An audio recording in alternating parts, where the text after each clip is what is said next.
Bonjour.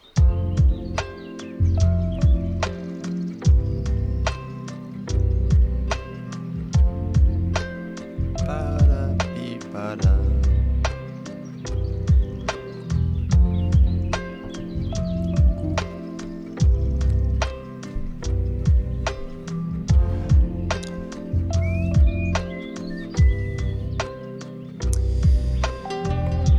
Bonjour à toutes et à tous. Il est 5h07 du matin. Oh là là, c'est tôt ça. Ou tard, ça dépend où vous êtes. On s'installe tranquillou en espérant que ça va bien. Oh là là, l'invasion de trèfle. Oh, l'invasion de trèfle dans le chat. Je sentais que ça allait être particulièrement verdoyant dans ce Allez Café. Installez-vous tranquillou, vous connaissez les classiques. Ceux qui sont en direct, je vous laisse vous me poser peinard. Peut-être que les fans du 8 sont en train de dormir. On va en reparler. Si vous êtes dans tous les cas en live, des bisous à ceux qui s'installent maintenant dans le chat. Et ceux qui sont en replay, démarrez tranquillement cette journée avec une petite tasse de café et le Allez Café protocolaire. Première lampée. Bien évidemment, on va commencer par dire bonsoir ou bonjour à celles et ceux qui nous rejoignent. Il y a des gens de partout, il y a des trèfles, voilà, dans tous les sens. Donc, spoiler, Miami a tapé Boston, pas du tout. On va en reparler. Salut de Porto, bonsoir du taf. À tous mes bosseurs durs. Bonsoir à Tokyo, incroyable, formidable. Merci d'être là BG, merci d'être là à toi BG. Du Qatar, incroyable. De Montréal, toujours ma team Canada qui est présente. Il y a les potos Quinf aussi qui sont là. Bonsoir de Saint-Thé, formidable. De Lyon, du Jura. Il y a des gens qui sont là. Alors ça, je dis pas que ça triche à San Diego, mais des gens voilà de la Bretagne par exemple. Tunis, de la Réunion, c'est formidable, mais les gens qui sont en France, il est vraiment 5h du matin. Donc ça veut dire que vous avez regardé cette atrocité, ou plutôt cette démonstration de basket. On va rendre évidemment, comme d'habitude, à César ce qui lui appartient. Le menu il va rester le même, vous le savez, sur cette finale de conférence, il y a un match, on l'analyse en détail, on revient sur quelques éléments, je pose quelques questions, une ou deux news de mise en avant, et puis ensuite, on vous laisse. Nous pour continuer à bosser, et vous pour bien démarrer la journée, ou pour la terminer. Du coup, je vous laisse vous poser peinard, bonjour du Vietnam, tous les matins à 10h du mat, incroyable. Et oui, c'est ça, moi je suis complètement à la ramasse avec les décalages horaires. De Reims, du Canada, extraordinaire. J'entends les oiseaux chanter et les chevilles de Struss grincer. Aïe, aïe, aïe, aïe, aïe, ça se permet de charrier, c'est formidable. Et justement, on ne va pas perdre de temps, une seule seconde, 3, 2, 1, résultat. Victoire de Boston 127-102. Oui madame, oui monsieur, au moment où je vous parle, il y a bien un partout dans la série. Vous aviez vu, merci Paul Horizon pour le sub, vous aviez vu le Game 1 avec un exceptionnel Jimmy Butler, avec des gros contres de Bam Adebayo. C'était un match très très bien géré par Miami en opening de la série. On se disait, tiens, Jimmy Butler confirme son statut peut-être de meilleur joueur de ses playoffs. Je crois qu'on a eu la réponse de monsieur Jason Tatum dans l'oreillette. Victoire donc 127-102. Comme d'hab, avant de rentrer dans les détails statistiques, je vous fais juste ici le petit point. Au niveau des scores par quart-temps, attention. 35-24 dans le premier quart, 35-21 dans le second. En gros, voilà, si vous n'êtes pas trop mauvais, il y a 70-45 à la mi-temps. On appelle ça une branlée. 70-45, vous suivez ça avec un troisième quart-temps et un quatrième quart où le score est à égalité. Mais en gros, dans la physionomie du match, qu'est-ce qui s'est passé ? Eh bien, comme je vais vous le montrer notamment en screen, alors ceux qui l'ont vécu évidemment vont pouvoir parler de ce tsunami qui a eu lieu en première mi-temps. 18-8 dès le début du match pour Miami. Formidable opening, des petits paniers de PJ Tucker dans le corner, Gabe Vincent, Max Strus, Jimmy Butler, tout va très très bien pour le 8. 18-8, Robert Williams n'arrive pas à trouver sa place, les shoots rentrent pas trop pour Boston, que se passe-t-il ? Entrée de Grant Williams. Voilà, c'est la fin de ce live. Entrée de Grant Williams qui a encore été énorme et qui a bien contribué des deux côtés du terrain. On se retrouve face non pas à une vague de chaleur du 8, mais à une vague de trèfle de Boston. Un run phénoménal. Je crois qu'il y a 39-10 sur la suite, puisque non seulement Boston va rattraper Miami dans le premier quart, mais va largement passer devant. Une adresse complètement insolente à 3 points. Je crois qu'ils sont à 10 sur 12 à 3 points, si je ne dis pas de bêtises, dans le... Merci Barilla pour le petit sub. Je crois qu'ils sont à 10 sur 12 à 3 points dans le premier quart-temps Boston. Bon, il y a tout qui rentre. Même Jason Tatum qui prend sa deuxième faute. Jaylen Brown. Et allez, Pritchard et Jaylen Brown et n'importe qui envoie une ogive, ça fait ficelle, alors que pourtant on ne peut pas compter sur Derrick White, qui, si je ne dis pas de bêtises, est devenu papa ce jeudi soir. Et donc, l'adresse insolente de Boston nous fait poser la question, Miami va réagir ou pas? Eh bien, dans le deuxième quart-temps, malheureusement, non. Retour de Tatum, le patron va forcément mettre le couvercle. Des gros buckets dans tous les sens. Il y a Marcus Smart qui fait un chantier. Il y a les bonnes entrées, comme j'ai dit, de Peyton Pritchard, de Grant Williams. On a une meilleure deuxième partie de match, plutôt de deuxième quart-temps de Robert Williams qui avait très mal démarré. Et dans le deuxième quart, il impose la barbaque, des petits N1 avec des rebonds offensifs. Et donc, c'est vrai que ça a été un tsunami sur la gueule de Miami. 70 à 45 à la mi-temps. Si je ne dis pas de bêtises, on parle de la plus grande avance de l'histoire des Celtics. J'ai vu quoi? C'était en finale de conférence ou en play-off carrément à l'extérieur? Genre plus 25 à l'extérieur quand même. 70-45 à Miami, c'était violent. Je sais plus, la stat est tombée dans le match. En play-off à l'extérieur. Merci le Brice. C'est bien ça que j'ai vu, je vous laisse confirmer. Mike Breen, le commentateur d'ESPN, très classique, bang! Il a commencé à balancer ça en sortie de vestiaire. L'avance de 25 points de Boston est la plus grande dans l'histoire des Celtics en play-off à l'extérieur à la mi-temps. C'est quand même assez énorme. Je vous cache pas qu'en plus, Boston a un petit historique. Enfin, je dirais des équipes qui ont été particulièrement dominantes dans les années 60, dans les années 2000, dans les années 80, si vous me suivez. Donc, énorme performance, très clairement. Dans le troisième quart-temps, réveil du 8, Jimmy Butler, on y va, on va scorer des buckets, allez, on met la franchise sur le dos, un réveil d'Adebayo, des petits paniers de Gabe Vincent. Non. Miami va revenir à 17 points. Et on va se dire, momentum, petite, je dirais pas transpiration, je sais pas si les fans de Boston peuvent réagir notamment là-dessus, mais je dirais pas transpiration des fans de Boston, mais petit, sommes-nous en décembre, et donc on va choke une avance de 25 points, ou sommes-nous en mai 2022? Eh bien, on est à la confirmation que nous sommes bien en mai 2022. Le plus 17 va redevenir plus 24-25. Grosse transpi, on me met. Ah oui, donc quand même, il y en a qui ont un petit peu... si, il y a eu une goutte. Il y a eu la gougoute, d'accord. Toujours peur d'un choke. Bon, pas trop de transpi. Si, la sueur était là un peu. La petite gougoute. D'accord. Bon, c'est vrai que les fans de Boston ont un historique avec cette équipe cette saison. Ceci étant dit, Miami revient à 17 points de retard sur un N1 de Jimmy Butler, si je ne dis pas de bêtises. Et là, on se dit, peut-être que ça va aller. Allez, le public. Momentum, grosse défense. Non. Marcus Smart, il fait tomber Max Truss. Un gros panier. Ensuite, Marcus Smart à 3 points. La Masterclass de Marcus Smart. Vous en faites ce que vous voulez à l'écrit. Ce qui est sûr et certain, c'est que Boston va remettre le couvercle. Non, on va rester à plus 24-25. Fin du troisième quart-temps, l'écart reste toujours le même. Et dans le quatrième quart, là, on monte à plus 30 et on fait rentrer Nesmith et Tice et Stauskas et Morgan et Cornet et Philippe et Gérard. Même Boule et Bill sont rentrés en jeu. Je crois même qu'il y a Astérix et Obélix à un moment qui sont rentrés sur le parquet. Bref, c'était n'importe quoi. Voilà, c'était un peu n'importe quoi. Et donc, du coup, on va faire un petit point au niveau statistique. Pendant que je laisse les copains et copines s'installer, ceux qui débarquent. Vous êtes 700 à 5h du matin, c'est formidable. Du côté de Boston, petite lampée.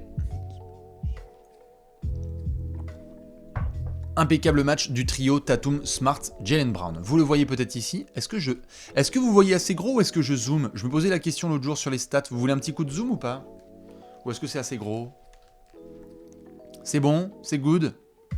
C'est comme vous voulez.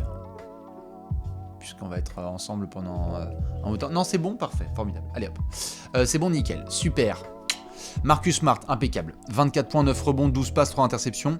Il l'a dit après le match. Il n'était pas là pour le Game 1, il est venu pour le Game 2. Ça change toute la donne. Lorsqu'il est comme ça, bon défensivement, appliqué en attaque, qui rentre les gros 3 points, qu'il est agressif et que derrière il donne les bons ballons aux bons copains, ça fait toute la diff. On en avait parlé dans la preview du fait que ça devait être le meilleur meneur de cette série en l'absence de Kyle Lowry. Eh bien ça se confirme sur le Game 2. Impeccable match de Marcus Smart, qui nous a quand même gratifié de quelques Shaquille O'Neal.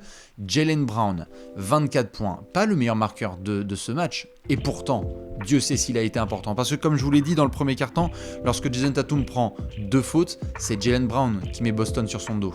Allez les gars, on va me suivre. Il n'y a pas Jason, c'est Jaylen. Et donc du coup, 11 points dans le premier quart-temps, à 3 sur 3 à 3 points. Les bonnes passes pour les copains. Et derrière, on va continuer à scorer et à bien défendre. 27 points, 5 rebonds et 5 passes de Jason Tatum, qui a continué son carnage offensif. Je rappelle que Jason Tatum, en lendemain de défaite, c'est stratosphérique sur ses playoffs 2022. Il confirme. Et donc, comme on l'avait dit en intro, lorsqu'on lui a dit que Jimmy Butler était le meilleur joueur de ses playoffs, eh bien, il a répondu très fort. 19 points de Monsieur Grant Williams en sortie de banc, 10 points de Peyton Pritchard. C'est un gros travail collectif de Boston, qui était donc à la fois en attaque, mais aussi en défense, parce qu'on a eu les 33 très bonnes minutes de Al Horford pour switcher dans tous les sens. On a eu des bons box-out au rebond, quelques rebonds offensifs laissés à Miami. C'est ce qui avait notamment frustré un peu Ime Udoka, mais au global, c'est très bien géré par les Celtics, qui, comme vous pouvez le voir là-haut, ont tiré à 20 sur 40 à 3 points. Donc 51% au tir, 50% à 3 points, 91% lancé. Bon bah, dans ce genre de soirée, j'ai envie de dire, c'est open bar. Hein, faut vraiment faire n'importe quoi pour perdre. Eh bien, en face, côté Miami, vous le voyez, quelques interrogations. Et je sais que certains vont vouloir jouer au tribunal. Parce que vous savez que quand il y a une défaite, on dit « Ah, c'est la faute d'un tel, c'est la faute d'un tel. Rendez-vous au tribunal pour régler des comptes. » On va s'en occuper justement. Miami, 29 points de Jimmy Butler. 11 sur 18 au tir. Agressif, pas de problème. Troisième quart-temps impeccable. Coucou à ceux qui s'installent. Et donc, on se dit, bon bah, Jimmy, on peut compter sur lui. Que vont donner les autres? Et ben là, c'est la dégringolade. Hormis les 14 points de Gabe Vincent.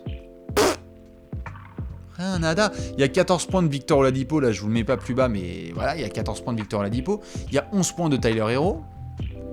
Il y a quelques buckets de Duncan Robinson, mais c'est en pénétration, mais sinon c'est tout. Pas du tout assez d'attaque de la part de Miami. Où est Monsieur Bam Adebayo? Où est Monsieur Bam Adebayo? Adebayo, tout à fait, il y en a qui posent la question de manière un peu trop lente, mais bon, en même temps la question elle se pose, est-ce qu'il a vraiment joué? 29 minutes, 6 points, 9 rebonds. Pas du tout agressif comme on aimerait le voir. Pas du tout à la hauteur du duo Robert Williams-Al Horford ce jeudi soir. Trop compliqué. PJ Tucker, non seulement il n'y a que 22 minutes de jeu, donc malheureusement on ne peut pas compter sur lui dans la défaite, mais en plus il se fait mal au genou. Et donc du coup il a dû quitter les siens, et là ça grince des dents dans le staff de Miami, parce que si ça se trouve, la blessure de PJ Tucker, elle est sérieuse. Et donc Max Strus qui redescend sur terre, et bien en 26 minutes, il n'y a que 6 points. Et donc Caleb Martin qui se permet de pénétrer à tout va en 18 minutes, et ben c'est pas possible. Dwayne Dedmon, 13 minutes, bon bah voilà, hein. Autant rester sur les cafés, comme on dit, pendant un quart d'heure. Et donc Miami, trop compliqué. Miami va tirer à 29% à 3 points, 44% au tir, 73% en lancer. Ça ne va pas du tout. 21 passes décisives pour 14 ballons perdus côté Miami. 28 passes décisives pour seulement 9 ballons perdus côté Boston. Voilà, c'est tous les ingrédients d'une branlée. Donc le score, et vous savez, on aime bien jouer à ce jeu parfois, je vous le dis... pour ceux qui sont soit en direct, soit ceux qui se réveillent le matin, on essaie de regarder le score final et se dire est-ce que ce score final est à la hauteur de machin. 127 à 102, c'est à l'image du match. Hein. Il y a clairement plus 25. Ça aurait même pu être plus. Je sais pas, tiens, je vous pose la question pour vous, il y a combien sur ce match? Parce que ça se trouve, il y en a qui vont me dire il y a plus 40. Hein. Franchement, il y a un moment où on s'est regardé, je sais qu'il y en a sur Twitter qui ont dit on dirait le Game 7 de Phoenix-Dallas. Ah, il y en a qui mettent plus 40. Hein. Bonjour à ceux qui nous rejoignent. Je demande l'écart de points du réel de ce match. Il y a 127, 102, plus 25. Il y en a qui mettent plus 25, c'est bien. Tu sens les fans de Boston. Non, 25, c'est correct. On est content. Plus 35. Allez, plus 30. Moi, je suis d'accord avec le peuple. Plus 30. Allez, un plus 25, plus 30. Voilà. Plus 30, c'est propre. C'est carré. Ce qui me permet notamment, en parlant de plus 30, de vous montrer juste un petit bonus. Ça s'appelle le plus-minus. Pour ceux évidemment qui connaissent la stat, je vous laisse vous régaler du côté de Boston. Pour ceux qui ne connaissent pas cette stat, le plus-minus dans cette colonne. Si vous rentrez sur le terrain, que vous êtes présent et qu'il y a 2-2, et que lorsque vous sortez du terrain, eh bien, il y a 4-2 pour votre équipe, vous êtes à plus 2. Vous avez contribué à un plus 2 pour votre équipe sur le terrain. Eh bien, comment dire ? plus 39 pour Peyton Pritchard. Plus 37 pour Grant Williams. Plus 31 pour Marcus Smart. Voilà. Un peu compliqué. Un peu compliqué.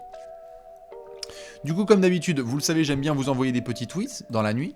Ce qui me permet notamment de faire après des récaps dans les cafés. Donc je vais vous montrer ça tout de suite avec une petite lampée. Là. Je vous parlais de ce run de début de match. Regardez-moi cette violence. Est-ce que vous aimez la violence? Installez-vous. 18-8 pour Miami. Impeccable. A few moments later. 47-28. Waouh. C'est d'une violence rare. C'est ce run qui a fait la différence. C'est ce run qui a enterré malheureusement les fans de Miami. C'est ce run qui a posé une clim totale dans la FTX Arena qu'on continuera d'appeler l'American Airlines Arena. Trop dur. Ce run, il est monumental. Il se passe entre la deuxième partie du premier quart-temps et le début du second quart. Bon bah, il y a des types, très honnêtement, hein, il y a des types qui sont allés faire pipi, il y avait 18-8. Bon, ils sont allés faire la grosse commission, on va pas se mentir. Il y avait 18-8, ils sont revenus, il y avait plus 20. C'est d'une violence rare. Donc voilà ce qui s'est passé. Voilà aussi monsieur, dans ce genre de confiance, monsieur Peyton Pritchard, qui score sur Tyler Hero et qui lâche un too small en retournant en défense. Trop dur. Quand il y a un mec qui a confiance comme ça, c'est terrible. Je peux vous montrer aussi du Jason Tatum qui, bien concentré, célébrait avec son banc un panier avec la faute. Et derrière le petit Jaylen Brown qui dit, en regardant le banc, yes sir. N1 s'il vous plaît. Plus 1. Plus 2 pour commencer, on verra pour le plus 1. Voilà aussi la tête de monsieur Eric Spoelstra. Alors c'est sûr que celle-là, bon bah... Il y a eu 2-3 même cette nuit avec la tête d'Eric Spoelstra, je vous le cache pas. Mais bon, c'est comme ça aussi dans les rencontres un peu difficiles. Je peux vous montrer aussi monsieur Brad Stevens qui mangeait du popcorn. Voilà, moi j'aime bien faire des screens qui ne servent à rien dans la soirée. Bah, quand il y a 80-53, tu peux te permettre tout en haut de la salle de manger du popcorn. Littéralement. Ça fait plaisir. Regardez le Palpatine. Il est pas bien là? Avec sa petite bouteille de Volvic et ses popcorn. Ah, lui, il se fait sa meilleure série Netflix. Hein. Il a recruté les bonnes personnes, il est en train de mettre une branlée à Miami. Exactement, un flex monumental. Un flex du Massachusetts, comme on dit. Un joli petit crossover de Marcus Smart sur Max Truss qui donc jouait à Twister. Hein. Main droite sur jaune. J'ai même pas fait exprès. Aïe. Quelqu'un a déjà joué à Twister ou pas? Vous avez déjà joué à Twister? Main droite sur jaune, très clairement. Donc voilà, hein, désolé, il faut... Par contre, pied gauche sur jaune aussi apparemment. Ouais, et Lego dans la sauce, voilà.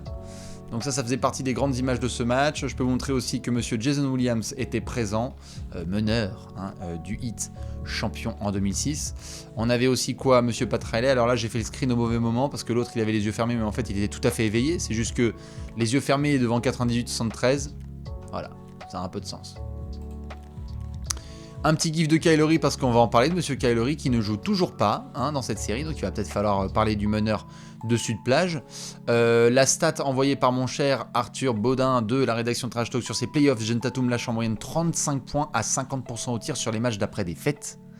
Il a confirmé cette nuit avec 27 points à 72% au tir. C'est du très sérieux de la part de JT, Jason Tatum.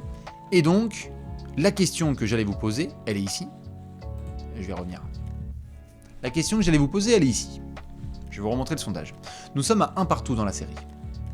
Boston a réalisé sa mission principale. Sa mission principale, c'était d'aller en déplacement à Miami et d'essayer de prendre un des deux matchs. Game 1, on met de côté. Galère avec Horford, avec Smart, etc., pas de problème. Game 2, rattrapage total, et avec la manière. Du coup, on retourne là pour Boston pour 2 rencontres. Je vous pose la question, je vois que certains ont déjà répondu. On va retourner à Miami pour le Game 5.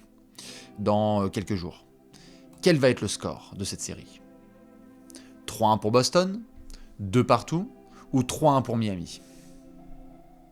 Ah là, je veux que vous confirmiez 3-1 pour quelque chose, parce qu'il y en a qui me disent 3-1, bon j'imagine que c'est pour les copains de Boston, mais ça me dit quoi? 3-1 Celtics? Il y a quand même beaucoup de 3-1 Boston, je vois dans le chat. 3-1, mais ça va pas être facile. Ah bah, on attend quand même la réaction du 8. Ah oui. Il y en a qui me mettent 4-0.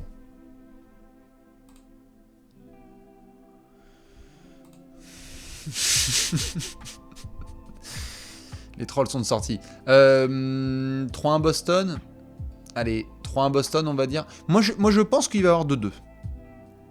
Je pense qu'il va y avoir 2-2. Il faut juste suivre cette histoire de médical. C'est-à-dire, PJ Tucker, au moment où je vous parle, il y a des incertitudes sur ses jambes, puisqu'il est sorti de ce match ce soir et qu'il n'a pas rejoint ses copains par la suite. Il y a toujours autant d'incertitudes sur Kyle Lowry. Là, j'ai envie de dire, Kyle Lowry, ça devient très inquiétant quand même. Je joue toujours pas le salaud. Hein. Alors on le sait, avec les blessés, faut pas rigoler, tout ça et tout. C'est dur. Miami avait quand même fait le recrutement cet été pour ce genre de situation. Je veux dire, t'as acheté une bagnole pour littéralement faire tes vacances cet été. Et au moment où t'es le 3 août, la bagnole, elle marche pas. C'est quand même hyper frustrant. Toute la saison régulière, on a dit oui, c'est pas très grave. L'effectif de Miami peut compter sur ses armes, sur sa puissance, sur sa profondeur. Et Spoelstra a été exceptionnel là-dessus. T'as besoin de Kyle Lowry en finale de conférence, tu peux pas compter sur. Et tiens, ça vient de tomber. Blablabla. Je vais voir si je tape Chris Haynes comme ça. Non mais n'importe quoi, excusez-moi. Je fais juste une petite recherche. Voilà. Comme ça je vais pouvoir vous montrer. Chris Haynes, il est là. Ça vient de tomber à la seconde. PJ Tucker fera donc une IRM sur son genou gauche demain matin. Ce qui veut donc dire, selon mes sources proches, puisqu'il s'agit de logique totale, s'il fait une IRM demain matin à Miami, dans la matinée, il y aura les résultats en fin de matinée, c'est-à-dire vers 11h midi, ce qui veut donc dire que vers 16h-17h en France, on en saura un peu plus sur la situation de PJ Tucker. On touche du bois et la tête pour que ce soit rien de grave, mais attention, parce que PJ Tucker, il en faut beaucoup pour qu'il puisse ne pas jouer, mais là, c'est dur. C'est dur pour le 8. Vous êtes une majorité dans tous les cas à dire que ce sera plutôt 3-1 pour Boston. Eh bien, plusieurs choses en ce sens. Déjà, la première, c'est si Boston repart en menant 3-1, on repart à Miami en menant 3-1, là, on est clairement sur du championship caliber. On avait vu sur la série précédente que Boston, mené 3-2, avait réagi en équipe championne. C'est-à-dire calibre champion NBA. Tu es mené 3-2 par les Bucks, tu as peur. Réaction de Jason Tatum, tu égalises à 3-3 et tu défonces les Bucks en Game 7. Formidable. On a regardé la fin de série, on a fait « Oh, les Celtics, level champion NBA, préparez la parade. » Tu es mené 1-0. Tu défonces Miami en Game 2. Si derrière tu assumes à la maison, c'est très bien. Mais on sait aussi que Boston, à la maison, il y aura une grosse ambiance au TD Garden, mais Milwaukee a montré qu'on pouvait quand même s'y balader. Game 1 de la série précédente, Game 5 de la série précédente. Donc attention, il va falloir des Celtics très sérieux. Miami aussi, c'est un excellent test pour eux, déjà sur la profondeur de leur équipe, la stabilité de leur groupe, et aussi de voir si eux, les premiers, pourront réagir. Parce qu'il y en a beaucoup, je pense, je ne sais pas s'il y a des fans du Heat qui sont présents là ou en replay, il y a beaucoup de fans du Heat, notamment qui sont venus nous voir et qui nous disent, bon, déjà, Trash Talk, vous n'en avez pas trop parlé pendant la saison, on n'a pas eu assez d'apéro, mais en plus, sur la manière dont médiatiquement le Heat est mis en avant cette saison aux États-Unis, c'est un peu faiblard. On a l'impression qu'ils sont pris pour acquis et qu'on va plutôt faire parler les grandes stars, parce que c'est une équipe qui a Jimmy Butler, mais surtout après c'est un collectif. Et bien justement, c'est l'heure de nous prouver que les gens ont tort et que Miami peut gagner à Boston. Si je ne dis pas de bêtises, Miami avait remporté un match de fin de saison régulière à Boston. Il y avait Kyle Lowry, c'était un super match de saison régulière, mais ils sont capables. Là, ils ont shooté comme des fous furieux, Boston. Donc peut-être que s'ils redescendent sur Terre, ça peut le faire. Voilà, dans tous les cas, pour cette grande victoire. Et donc, vous êtes une majorité à me dire qu'il y aura 3-1 pour Boston lorsqu'on retournera en Floride. Je l'espère pas pour le Heat. Et en tout cas, on te le souhaite pour les Celtics. Vous le savez, j'aime bien ponctuer ces petits allées café avec une info de type news, hein, c'est-à-dire de ce qui se passe un petit peu. Si vous restez là un peu, après je ferai 2-3 minutes de Q&A avant d'aller recharger les batteries. Juste, je vous montre ceci. S'il y a des gens qui aiment le rap, cette musique underground, le hip-hop, comme diraient tes grands-parents, eh bien sachez que J. Cole a signé un contrat avec les Scarborough Shooting Stars de la Canadian Elite Basketball League. En gros, la Super Ligue de basket canadienne, et donc Coward J. Cole ira notamment jouer pour une deuxième année consécutive au niveau professionnel. On l'avait vu dans la BAL, donc la Basketball Africa League, il y a quelques mois. Et on aura le 26 mai cette ouverture de la saison, donc on aura très certainement des highlights de J. Cole avec sa magnifique coupe de cheveux et ses buckets. Voilà. Faut réaliser ses rêves, hein. Faut se faire des kiffs. Il y a un moment, si vous avez toujours rêvé de jouer dans la Ligue canadienne de basketball, pourquoi pas? Ça fait toujours plaisir. Non mais en plus c'est cool pour lui parce qu'il voulait faire du basket à la base, J. Cole. Je pense qu'il a fait plutôt un bon choix de carrière, comme on dit dans le jargon. Du coup, voilà un petit peu pour les grandes lignes de ce Allez Café. Je vais répondre à quelques questions qui sont ici dans le chat. Et après, je vais vous laisser. Puisque, évidemment, il y a toute une journée à devoir gérer de ce vendredi sur Trash Talk, sur le site, sur la chaîne, etc. Qu'est-ce qu'on me dit un petit peu en termes de questions? Je sens que Butler va répondre à Tatum. Ben, j'espère qu'il va répondre. Il faudrait. Ce serait la moindre des choses de la part du patron. Et il joue bien quand même Butler. Je pense que c'est surtout le supporting cast. C'est qui ton MVP des finales de conf? Ah, c'est vrai ça, il y a un nouveau trophée. Ah bah pour le moment, Tatum est en train de mettre un sacré accélérateur sur le trophée à droite. Et c'est entre Steph et Luka. Hein. Mais Steph, quand même. Imagine Simon avait déjà tout vu d'avance avec sa probabilité. Ben ouais, si ça se trouve. Ceux qui n'ont pas vu, il y a l'addition d'il y a quelques semaines, il y a quelques mois, où Simon a fait une masterclass en disant selon les ordinateurs, Boston sera champion NBA. On s'était regardé en mode arrête de sortir tes conneries, arrête de troller, c'est des conneries ça. Aujourd'hui, ça a la cote, hein. Purée. Oladipo il casse les couilles, non? Non, ça va. Tu dis quoi pour la série Warriors-Dallas? Eh bien, je pense que Golden State va faire une nouvelle fois le travail, mais j'espère un match serré, comme j'en avais discuté dans le Alley Café d'hier soir. J'espère que Dallas va répondre un peu plus présent et que ce soit pas un blowout. Excusez-moi, mais là, on a eu des super demi-finales de conférence. Là, pour le moment, les finales de conf, c'est branlé sur branlé. Moi, j'aimerais bien un match serré, en fait, de basketball. Et donc, faudrait peut-être surveiller ces Mavs. Et puis sinon, Dallas, on le sait, à domicile, ils ont été très forts. Donc, série longue. Je veux pas faire de conclusion au bout de 1 ou 2 matchs. Celtics Warriors en finale, un prono. Je pense que tu t'avances un petit peu, mais si c'est le cas, on en fera la preview.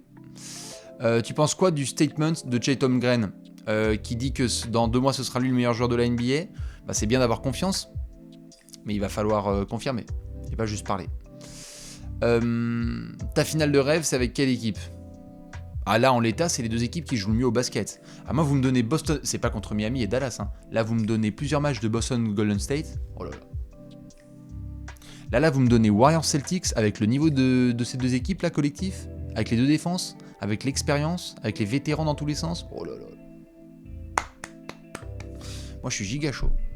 Mais, faudra confirmer tout ça. Rien n'est encore acté. Est-ce qu'on a des news de l'épaule de Luka? Bah, on va le savoir très vite dans la journée. Mais bon, il va serrer les dents lui aussi. Si Middleton se blesse pas back-to-back des Bucks, non, je pense pas. Et puis si Middleton se blesse pas, si je sais pas, si James Harden se blesse pas et à ce moment-là il n'y a pas de transfert à Brooklyn et ils sont tous ensemble et ils battent Boston, peut-être, je sais pas. En tous les cas, non, je pense pas qu'ils auraient fait le back-to-back obligatoirement quoi. Allez, je prends encore 1 ou 2 questions et après je vais vous laisser. Est-ce que tu penses que c'est à cause des bières que Luka a chié son dernier match? Non, je pense qu'il fait ce qu'il veut et que je lui fais totalement confiance. Je pense juste que Dallas a tendance à mal démarrer ses séries et après à bien faire le taf. Donc on va leur faire confiance.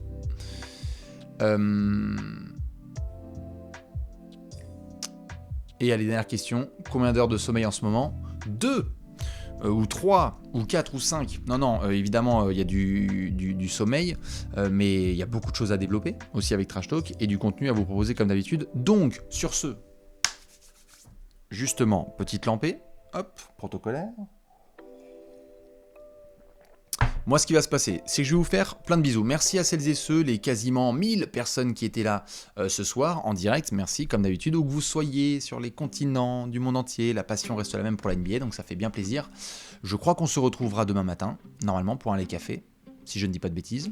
À confirmer, mais normalement ça devrait être le cas. Par contre, spoiler, après, il y a moyen qu'il n'y ait pas de aller café pendant quelques jours, parce que il va y avoir du repos et d'autres choses à devoir travailler. Donc sur ce, on en profitera demain matin. Je vais vous souhaiter une excellente nuit pour ceux qui vont aller se coucher, un très très bon vendredi pour ceux qui vont démarrer cette journée.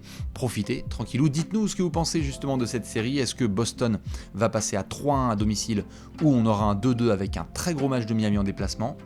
Et puis ce soir, vendredi soir, on se retrouve avec, si je ne dis pas de bêtises, le Game 2 entre Golden State et Dallas.